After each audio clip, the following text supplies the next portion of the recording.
جہاں میں کوئی تم سا دوسرا ملتا نہیں، ڈھونڈتے پھرتے ہیں مگر و مہ پتہ ملتا نہیں، یار سا کوئی نہیں، یار سا کوئی نہیں، آپ سا کوئی نہیں۔ الحمدللہ رب العالمین والصلاة والسلام علی سید المرسلین، اما بعد فاعوذ باللہ من الشیطان الرجیم، بسم اللہ الرحمن الرحیم۔ بڑے الصلاة والسلام علیک یا رسول اللہ، وعلی آلک و اصحابک یا حبیب اللہ، الصلاة والسلام علیک یا نبی اللہ، وعلی آلک و اصحابک یا نور اللہ، صلی اللہ تعالی علیہ وسلم۔ درود شریف کی فضیلت سنتے ہیں۔ حضرت سیدنا ابو ہریرہ رضی اللہ تعالیٰ عنہ سے روایت ہے کہ نور کے پیکر تمام نبیوں کے سرور صلی اللہ تعالیٰ علیہ وسلم کا فرمان روح پرور ہے کہ جس نے مجھ پر ایک مرتبہ درود پاک پڑھا، اللہ پاک اس پر 10 بار رحمت نازل فرماتا ہے۔ اللہ تعالیٰ اس پر 10 رحمت نازل فرماتا ہے۔ صلو علی الحبیب۔ اللہ تعالیٰ نے حضور اقدس صلی اللہ تعالیٰ علیہ وسلم کو صرف عبادت اور اخلاق میں ہی کامل نہیں بنایا، بلکہ زندگی کے ہر شعبے میں میرے پیارے آقا صلی اللہ تعالیٰ علیہ وسلم کے ذریعے ہماری رہنمائی فرمائی ہے۔ اسلام نے ہمیں صرف مسجد تک کا راستہ نہیں دکھایا، بلکہ مسلمانوں کا دسترخوان کیسا ہونا چاہیے اس پر بھی رہنمائی فرمائی ہے۔ کھانے پینے میں بھی رسول اعظم صلی اللہ تعالیٰ علیہ وسلم نے ہماری رہنمائی فرمائی ہے۔ آپ صلی اللہ علیہ وسلم جو غذائیں پسند فرماتے تھے وہ نفس کی غلامی کے لیے نہیں، آپ کے ہر پسندیدہ غذا صحت، سادگی اور شکر کا پیغام دیتی ہے۔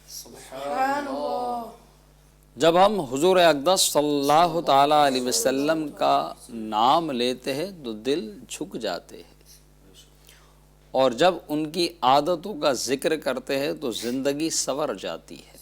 آج ہم ان کھانوں کا تذکرہ کریں گے جو آپ صلی اللہ تعالیٰ علیہ وسلم کو پسند تھے، تاکہ ہمیں یہ سمجھ میں آئے سنت عبادتوں میں تو ہے ہی، لیکن مسلمان کے لیے ہر نوالا اٹھاتے وقت بھی سنت ہے۔ سبحان اللہ۔ ہم ہر نوالا اٹھاتے وقت سنت ادا کر سکتے ہیں۔ عاشق رسول صلی اللہ علیہ وسلم اکثر یہ پوچھتے ہیں کہ کیا یہ حضور پاک صلی اللہ علیہ وسلم کی سنت ہے؟ کپڑوں کے اعتبار سے، عبادت کے اعتبار سے، گفتگو کے اعتبار سے لوگ پوچھتے ہوئے نظر آتے ہیں، لیکن کیا کبھی یہ سوچا کہ میرے آقا صلی اللہ علیہ وسلم کھانے کے معاملے میں کیا انداز اختیار کرتے تھے؟ آپ کی کیا سنتیں تھیں؟ اور آج کے اس درس میں انشاءاللہ ہم یہی سنیں گے۔ آج کا یہ درس اس سوال کا جواب ہے، تاکہ ہم اپنی روزمرہ کی زندگی میں بھی سنت کے مطابق کھانا پینا کھا سکیں۔ مصطفیٰ جان رحمت صلی اللہ علیہ وسلم کو کون کون سی غذائیں پسند تھی، آپ کیوں پسند فرماتے تھے، اس کی طبی فوائد کیا ہے، آج اس درس میں ہم ذکر کر کر برکتیں حاصل کریں گے۔ کدو شریف اللہ کے پیارے رسول صلی اللہ تعالیٰ علیہ وسلم کی پسندیدہ غذاؤں میں سے ایک غذا ہے کدو شریف۔ عربی میں اسے دبہ جبکہ اردو میں کدو اور لوکی کے نام سے بھی پکارتے ہیں، کہ جو گول اور میٹھے ہوتے ہیں اسے اس کدو کو کاشی پھل کہا جاتا ہے، اور جو لمبے قسم والی ہوتے ہیں اسے لوکی یا کدو کہا جاتا ہے۔ کدو شریف کا قرآن کریم میں بھی ذکر ملتا ہے، چنانچہ اللہ پاک کے پیارے نبی حضرت یونس علیہ السلام جس جگہ مچھلی کے پیٹ سے باہر تشریف لائے وہاں کوئی سایہ نہیں تھا، پھر مچھلی کے پیٹ میں آپ رہنے کی وجہ سے آپ اتنے کمزور، دبلے پتلے اور نازک ہو گئے تھے جیسے بچہ پیدائش کے وقت ہوتا ہے۔ اللہ پاک نے ان پر سایہ کرنے کے لیے کدو شریف کا پیڑ پیدا فرمایا۔ ویسے تو کدو شریف کی بیل ہوتی ہے جو زمین پر پھیلتی ہے، مگر یہ حضرت یونس علیہ السلام کا معجزہ تھا، اور اللہ کی قدرت دیکھیے کہ وہاں کدو کا درخت، قد والا جو درخت ہوتا ہے، وہاں اللہ تعالیٰ نے پیدا فرمایا، اور اس کے بڑے بڑے پتے، کافی بڑے پتے تھے، بھرے ہوئے پتے تھے، اور آپ پر سایہ ہوتا تھا۔ کئی احادیث میں کدو شریف کے بارے میں ذکر ملتا ہے۔ حضرت انس رضی اللہ تعالیٰ عنہ بیان فرماتے ہیں کہ ایک درزی نے آپ صلی اللہ تعالیٰ علیہ وسلم کو کھانے پر بلایا، میں بھی حضور صلی اللہ تعالیٰ علیہ وسلم کے ساتھ گیا۔ جو کی روٹی اور شوربہ حضور صلی اللہ تعالیٰ علیہ وسلم کے سامنے پیش کیا گیا۔ حضرت انس فرماتے ہیں کہ میں نے دیکھا کہ پیارے آقا صلی اللہ تعالیٰ علیہ وسلم پیالوں کے کناروں سے کدو تلاش کر کھا رہے ہیں، اور اس وقت سے میں نے بھی کدو کو پسند کر لیا۔ دو باتیں یہاں سمجھ میں آتی ہیں کہ جب آپ کھانا کھائیں تو بیچ میں ہاتھ نہ ڈالیں۔ کیا فرمایا گیا کہ پیارے آقا صلی اللہ علیہ وسلم پیالے کے کناروں سے، یعنی کنارے کنارے سے، انداز دیکھیں میرے رسول اکرم صلی اللہ علیہ وسلم کہ کنارے کنارے سے آپ تلاش کر رہے تھے۔ اور دوسری بات یہ سمجھ میں آتی ہے کہ آپ فرماتے ہیں کہ اس دن سے میں نے بھی کدو شریف کو پسند کر لیا۔ تو جو پیارے آقا صلی اللہ علیہ وسلم کو پسند ہے وہ عاشق رسول کو پسند ہونا چاہیے۔ حضرت جابر بن عبداللہ سے روایت ہے، آپ فرماتے ہیں کہ میں نے نبی کریم صلی اللہ تعالیٰ علیہ وسلم کی خدمت میں حاضر ہوا، آپ کے پاس کدو شریف رکھا ہوا تھا۔ میں نے عرض کی یا رسول اللہ یہ کیا چیز ہے؟ آپ صلی اللہ تعالیٰ علیہ وسلم نے ارشاد فرمایا یہ کدو ہے، ہم اسے بہت کھاتے ہیں۔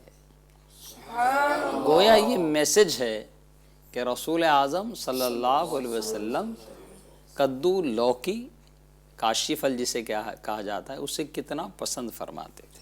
ایک مرتبہ کسی نے عرض کی یا رسول اللہ صلی اللہ تعالیٰ علیہ وسلم آپ کدو شریف کو بہت پسند فرماتے ہیں۔ رسول اعظم نور مجسم صلی اللہ تعالیٰ علیہ وسلم نے ارشاد فرمایا ہاں یہ میرے بھائی حضرت یونس علیہ السلام کا درخت ہے۔ تو معلوم ہوا کہ پیارے آقا صلی اللہ علیہ وسلم پہلے کا بھی جانتے ہیں، اور یہ بھی معلوم ہوا کہ پیارے آقا صلی اللہ علیہ وسلم کدو کو پسند فرماتے تھے۔ تو ہمیں بھی اس سبزی سے محبت کرنا چاہیے، کیونکہ رسول پاک صلی اللہ علیہ وسلم جن جن چیزوں سے محبت کرتے تھے، صحابہ کرام علیہم الرضوان جو قطعی جنتی ہے وہ بھی ان سب چیزوں سے محبت کرتے تھے جس سے پیارے آقا صلی اللہ علیہ وسلم محبت فرماتے تھے۔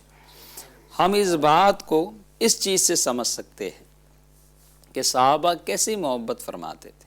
حضرت ابو طالوت رضی اللہ تعالیٰ عنہ فرماتے ہیں کہ میں حضرت انس رضی اللہ تعالیٰ عنہ کے پاس حاضر ہوا، وہ کدو شریف کھا رہے تھے اور فرما رہے تھے۔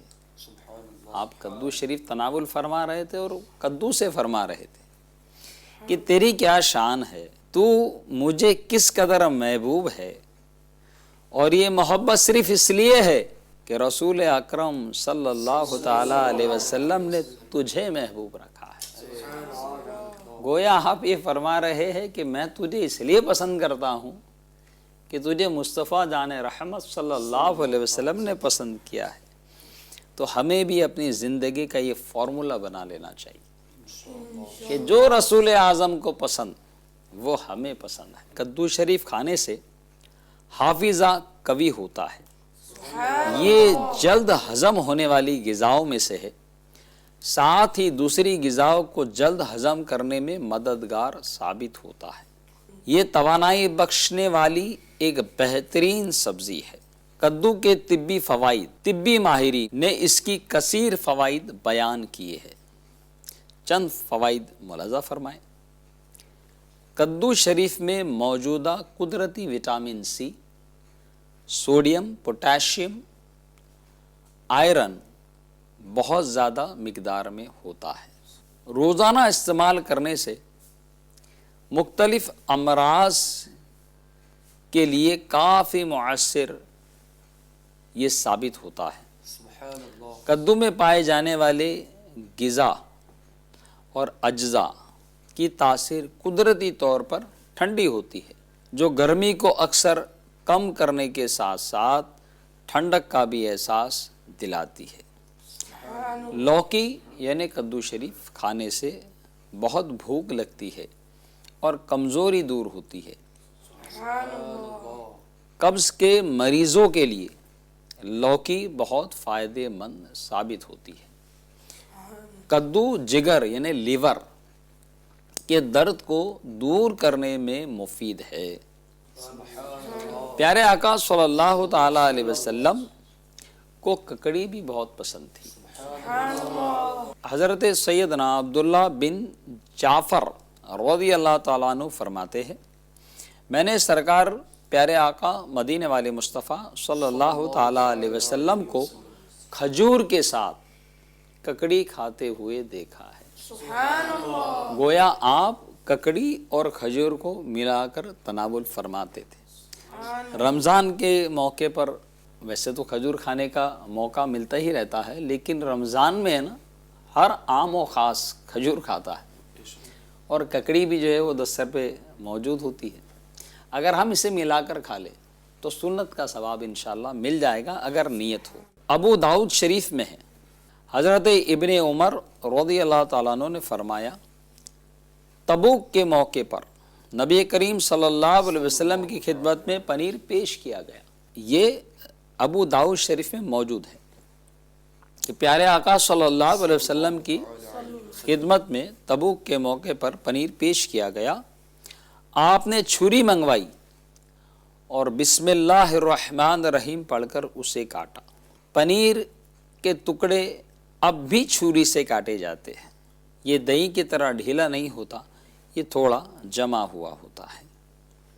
تو پیارے آقا صلی اللہ علیہ وسلم کو پنیر بھی بہت زیادہ پسند تھا. ماں عائشہ صدیقہ رضی اللہ تعالیٰ عنہ سے روایت ہے کہ نبی کریم صلی اللہ تعالیٰ علیہ وسلم کو تربوز یہ بھی بہت پسند تھا. آپ تربوز کو بھی کھجور کے ساتھ ملا کر تناول فرماتے تھے. تو ہمیں بھی چاہیے کہ ہم بھی تربوز اور کھجور کو ملا کر ایک ساتھ کھائیں، تو اس سے انشاءاللہ سنت کا ثواب بھی ملے گا. تربوز اپنی لذت، ذائقہ، ٹھنڈک اور دیگر خصوصیات کی وجہ سے ہر خاص و عام میں مقبول ہے. اس کی بیل زمین پر بچھی ہوتی ہے. عام طور پر اس کا پھل بڑا ہوتا ہے اور پہاڑ کی مانند یہ بازاروں میں ایسا جمع ہوتا ہے. اور پیارے آقا صلی اللہ علیہ وسلم کا یہ پسندیدہ ہے. اور تربوز کے استعمال کے طبی فوائد بھی ہے اور یہ غذائیت سے بھرپور ہوتا ہے. اس کا مزاج سرد یعنی ٹھنڈا ہوتا ہے. بعض کے نزدیک اس میں سردی سے زیادہ تری پائی جاتی ہے. اس کا غدہ لال اور اس کے بیج سفید، سرخ یا کالے ہوتے ہیں. معدے میں گرمی یا گرم مزاج کے مالک، جن لوگوں کو غصہ بھی بہت زیادہ آتا ہے نا، جو گرم مزاج کے مالک ہوتے ہیں، معدے میں گرمی یا گرم مزاج کے مالک کے لیے تربوز بہت فائدہ مند ہے۔ فوڈ ایکسپرٹس کے مطابق تربوز میں 92% یعنی 92% پانی ہوتا ہے، اور پانی انسانی صحت کے لیے بہت اہم ہے۔ آدھا کلو تربوز میں 300 گرام تک شوگر کی مقدار، جبکہ تقریباً 150 کیلوریز ہو سکتی ہے۔ کہیں احادیثوں میں تربوز کا ذکر بھی ملتا ہے۔ حضرت علامہ ابن شہاب زہری رحمۃ اللہ تعالی علیہ کہتے ہیں، ایک دفعہ میں نے بادشاہ عبد الملک بن مروان کے پاس میں بیٹھا ہوا تھا۔ جب جانے لگا تو بادشاہ نے مجھے روکا اور بٹھا دیا۔ تھوڑی دیر میں دسترخوان لگ گیا، ہم سب لوگوں نے کھانا کھایا۔ جب ہم کھانا کھا چکے تو خدام تربوز لے کر آیا۔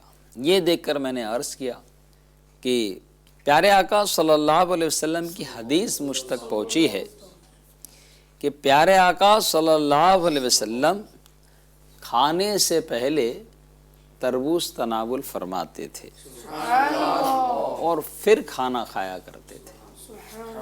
کیا ہوا کہ بادشاہ کے یہاں آپ گئے تو آپ کو روک لیا گیا، دسترخوان سجا، کھانا کھا لیا گیا۔ اس کے بعد خادم جو ہے وہ تربوز لے کر آئے۔ عموماً گھروں میں ہوتا ہی ایسا ہے، کھانا کھا لیتے اس کے بعد ہم لوگ تربوز کھاتے ہیں۔ لیکن یہ کہنے لگے کہ مجھ تک ایک حدیث ایسی پہنچی ہے کہ پیارے آقا صلی اللہ تعالیٰ علیہ وسلم تربوز کو پہلے تناول فرماتے تھے، کہ آپ علیہ السلام نے فرمایا کھانے سے پہلے تربوز کھانا پیٹ کو خوب صاف اور بیماری کو جڑ سے ختم کر دیتا ہے۔ یہ سن کر بادشاہ کہنے لگا، اگر آپ نے یہ حدیث پہلے بیان کی ہوتی تو ہم کھانا بعد میں کھاتے اور تربوز پہلے کھاتے۔ بادشاہ بھی عاشق رسول تھا۔ پھر بادشاہ نے خزانچی کو بلایا اور اس کے کان میں کچھ کہا۔ تھوڑی دیر میں وہ خزانچی واپس آئے اور انہوں نے بادشاہ کے اشارے پر کچھ رقم لا کر دی۔ وہ تقریباً 1,00,000 درہم تھی۔ آپ نے اس حدیث کے عوض آپ نے انہیں تحفے میں پیش کر دی۔ یعنی ہم جو چیزیں سماعت کر رہے ہیں یہ کوئی معمولی چیز نہیں۔ پیارے آقا صلی اللہ علیہ وسلم کا ایک ایک فرمان کا کوئی مول نہیں۔ حضرت عائشہ صدیقہ رضی اللہ تعالیٰ عنہ بیان فرماتی ہے، پیارے آقا صلی اللہ علیہ وسلم تربوز کو پکی ہوئی کھجوروں کے ساتھ ملا کر تناول فرماتے تھے۔ ان دونوں کو ملا کر کھانے کے یہ فائدے ہیں کہ تربوز ٹھنڈا اور کھجور گرم، دونوں کو ملا کر کھانے سے یہ معتدل ہو جاتے ہیں۔ پیارے آقا مدینے والے مصطفیٰ صلی اللہ تعالیٰ علیہ وسلم کی سیرت کا مطالعہ اگر ہم کرتے ہیں تو ہمیں معلوم ہوتا ہے کہ آپ کھانے پینے کے معاملے میں مخصوص غذاؤں کا تکلف نہیں فرماتے، بلکہ جو بھی حلال غذا پیش کی جاتی آپ کی اگر مبارک طبیعت اجازت دیتی تو آپ کھا لیتے، ورنہ آپ ہاتھ کو روک لیا کرتے تھے۔